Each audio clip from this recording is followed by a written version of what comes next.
జై శ్రీకృష్ణ. ఒకరోజు యుద్ధం సమాప్తమైన తర్వాత హస్తినాపురంకు కృష్ణ పరమాత్ముడు పాండవుని తీసుకొని హస్తినాపురం వస్తాడు. వచ్చేసరికి ధృతరాష్ట్రుడు 100 మంది పుత్రులను పడగొట్టుకొని చిన్న పిల్లాడిలాగా బోరు ఏడుస్తుంటాడు.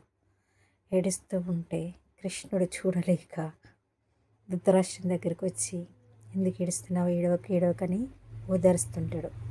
ఓదార్చినప్పుడు ఆ ధృతరాష్ట్రుడు అంటాడు, నువ్వు తలుచుకుంటే ఇదంతా చేస్తావా, కావాలని చేసినావు, కర్మకర్త క్రియ అంత నువ్వు భగవంతుని కదా, ఆపచ్చు కదా, ఇవన్నీ ఎందుకు చేసినావని నిలదీశాడట.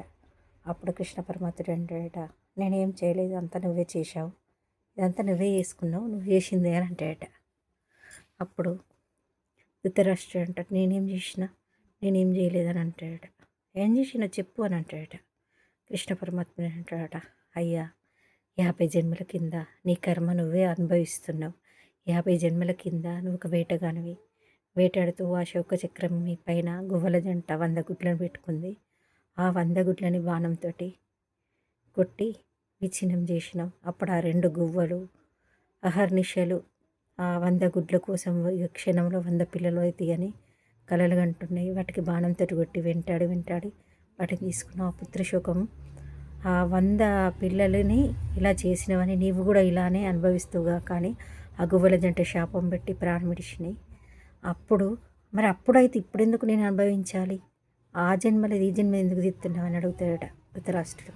అప్పుడు కృష్ణ పరమాత్ముడు అంటాడు, నువ్వు చేసిన కర్మ నీకు 100 మంది పుత్రులు అట్టుగానే వస్తారా? 100 మందిని కనాలంటే ఎంత పుణ్యం కావాలి?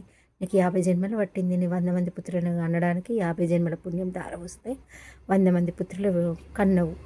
ఆ గువ్వల జంట పెట్టిన ఆ శోభనే ఇప్పుడు నీకు శాపం, నీ కర్మ అనుభవిస్తున్నావు. నేనేం చేసిన ఇప్పుడు నన్ను అంటున్నావు? ఇదంతా నువ్వు చేసుకున్న కర్మనే కదా. అప్పుడు బాణంతో కొడితేనే కదా ఆ గుడ్లన్నీ 100 గుడ్లు విచ్ఛిన్నమైనవి. అదే ఇప్పుడు నీ 100 మంది పుత్రుడు ఏడుస్తున్నావు.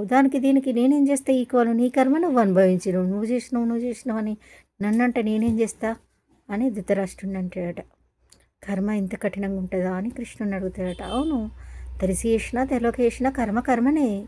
నీ కర్మ నువ్వే అనుభవించాలి. నేనేదో సాయం చేస్తా కానీ నీ కర్మ నేను ఎట్లా పాటు పంచుతా? నీ కర్మలు ఉన్నదే నేను చేస్తా అని అంటాడు.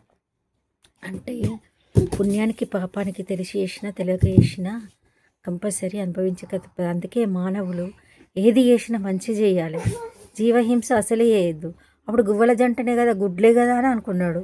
ఇప్పుడు పుత్రశోకంతో ధృతరాష్ట్రుని భార్య రాజ్యం అంతా ఎట్లయిపోయింది? అందుకే మనిషి ఎప్పుడూ అహింస చేయొద్దు, హింసని విడనాడాలి. ఎప్పుడు సదా ఒక ప్రాణికి ప్రాణం పొయ్యాలి మానవ జన్మ, కానీ ఏ ప్రాణికి కీడు చేయొద్దు.